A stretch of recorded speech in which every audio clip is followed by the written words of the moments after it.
മഹാനാകുന്ന Saad റളിയല്ലാഹുവിനെ പോലെ ബഹുമാനപ്പെട്ട Talhath bin ഉബൈദില്ലാഹ് റളിയല്ലാഹു അൻഹു അദ്ദേഹത്തിന്റെ ഈ മണ്ണിലാണ്. അവരെ ഇൻഷാ അല്ലാഹ് നാളെ നമ്മൾ സിയാറത്ത് ചെയ്യും. അവരുടെ ചരിത്രമൊക്കെ ഇൻഷാ അല്ലാഹ് നാളെ പറയും. അല്ലാഹു തൗഫീഖ് നൽകട്ടെ. അബിയായ സുബൈർ ബിൻ അൽ-അവ്വാം റളിയല്ലാഹു അൻഹു നമ്മളൊക്കെ ബൈത്തിൽ പാടുന്നതാകുന്ന സഅദ് സഈദിൻ സുബൈർ എന്ന് പറയത്തില്ലേ, സുബൈർ എന്ന് പറയത്തില്ലേ, ആ സുബൈറാണ് നാളെ നമ്മൾ സിയാറത്ത് ചെയ്യാൻ പോകുന്ന സുബൈർ ബിൻ അൽ-അവ്വാം റളിയല്ലാഹു അൻഹു. അദ്ദേഹവും ഈ മണ്ണിലാണ് മറവിട്ട് കിടക്കുന്നത്. അദ്ദേഹത്തെ ഇൻഷാ അല്ലാഹ് നാളെ നമ്മൾ സിയാറത്ത് ചെയ്യും. നാളെ അദ്ദേഹത്തെ ഖബറടക്കം ചെയ്തിരിക്കുന്നതാകുന്ന പള്ളിയിലായിരിക്കും നാളെ നമ്മുടെ ജുമാ നമസ്കാരം ഇൻഷാ അല്ലാഹ്. അവിടെ തന്നെ ബഹുമാനപ്പെട്ടതാകുന്ന പ്രിയപ്പെട്ടതാകുന്ന ഇൻഷാ അല്ലാഹ് നാളെ നമ്മൾ സിയാറത്ത് ചെയ്യും. അല്ലാഹു തൗഫീഖ് നൽകട്ടെ. നാളെ ജുമാ നമസ്കാരത്തോടുകൂടി ഇൻഷാ അല്ലാഹ് നമ്മൾ ആ പള്ളിയിൽ എത്തിച്ചേരും. അവിടെ സിയാറത്തുകൾ ചെയ്തതിനു ശേഷം അവിടുന്ന് തന്നെ ഭക്ഷണം കഴിച്ച് ഇൻഷാ അല്ലാഹ് റാഹത്തായിട്ട് നമ്മുടെ യാത്ര വീണ്ടും നജഫ് എന്ന് പറയുന്ന പ്രവിശ്യയിലേക്ക് തിരിക്കാൻ.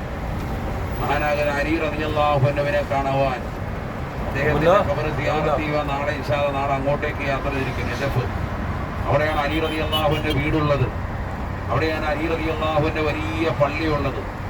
വളരെ മനോഹരമായ പള്ളി, വിശാലമായ പള്ളി, ഒരുപാട് സംഭവങ്ങൾക്ക് സാക്ഷ്യം വഹിച്ച അലി റളിയല്ലാഹുവിന് രാവിലെ സുബ്ഹിക്ക് വീട്ടിൽ നിന്ന് പള്ളിയിലേക്ക് പോകുന്ന സമയത്താണ് ശത്രു അദ്ദേഹത്തിന്റെ തലയിൽ വെട്ടുന്നത്. തലയിൽ വെട്ടേറ്റിട്ട് ആഴത്തിലുള്ള മുറിവിന്റെ കാരണത്താലാണ് ബഹുമാനപ്പെട്ടവരുടെ മരണം സംഭവിക്കുന്നത്. ആ ചരിത്രമൊക്കെ ഇൻഷാ അല്ലാഹ് നമ്മൾ പറയും. അല്ലാഹു തൗഫീഖ് നൽകട്ടെ.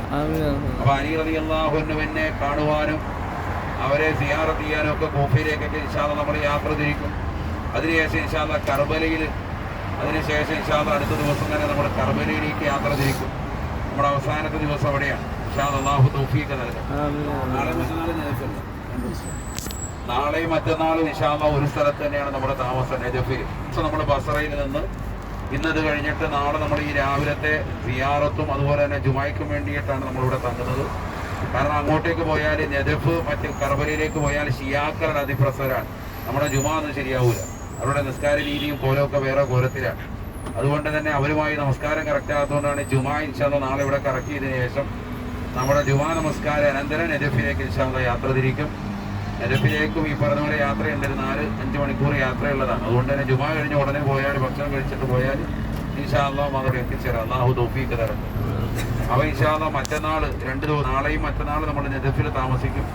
അതിനുശേഷം അവിടുന്ന് കർബലയിലേക്ക് റളിയല്ലാഹു അൻഹുവിന്റെ ശരീരമുള്ളത്, ബഹുമാനപ്പെട്ടവരെ യസീദിൻ്റെതാകുന്ന പട്ടാളം വന്നുകൊണ്ട് വധിച്ചതാകുന്ന വലിയ കിരാതമായ കഥകൾ, വലിയതാകുന്ന ഷഹീദാക്കപ്പെട്ട ഇൻഷാ അല്ലാഹ് നമുക്ക് ചർച്ച ചെയ്യണം. അല്ലാഹു തൗഫീഖ് നൽകട്ടെ. ബഹുമാനപ്പെട്ട ഹുസൈൻ റളിയല്ലാഹുവിന്റെ തല ഇവിടെയില്ല, ഈജിപ്തിന്റെ മണ്ണിലാണ്. ഈജിപ്തിലെ മസ്ജിദുൽ ജാമി എന്നറിയപ്പെടുന്ന വലിയ വിശാലമാക്കപ്പെട്ട പള്ളിയിലേക്ക് അദ്ദേഹത്തിന്റെ തല കൊണ്ടുപോയപ്പെട്ടിട്ടുണ്ട്. അദ്ദേഹത്തിന്റെ ഭൗതിക ശരീരം എവിടെയാണുള്ളത്? ഇതൊക്കെ വലിയ ചരിത്രമാണ്. കണ്ണുകൾ നനയിക്കുന്ന, ഹൃദയത്തെ വല്ലാതെ പേടിപ്പെടുത്തുന്ന, മാനസികമായ വലിയ വിഷമമുണ്ടാക്കുന്ന, വലിയ കുറുബും വരാഹും ഉണ്ടാക്കുന്ന, ഒരു സത്യവിശ്വാസിക്ക് കേട്ടു നിൽക്കാൻ സാധിക്കാത്ത, മാനസികമായി വളരെയേറെ പ്രയാസമുണ്ടാക്കുന്ന ചരിത്രമാണ് മഹാനായ പ്രവാചകരുടെ പേരക്കുട്ടി ഹുസൈൻ റളിയല്ലാഹുവിന്റെ ചരിത്രം. സയ്യിദ ശബാബി അഹ്ലിൽ ജന്ന, സ്വർഗത്തിലേതാകുന്ന യുവാക്കളുടെ നേതൃത്വമാണ് എന്റെ പേരക്കുട്ടികൾ 2 പേരെന്ന് സയ്യിദുനാ റസൂലുള്ളാഹി സ്വല്ലല്ലാഹു അലൈഹി വസല്ലം തങ്ങൾ പരിചയപ്പെടുത്ത ഹസൻ ഹുസൈൻ റളിയല്ലാഹുവിന്റെ ചരിത്രമാണ് ഇൻഷാ അല്ലാഹ് നമ്മൾ സംവദിക്കുക.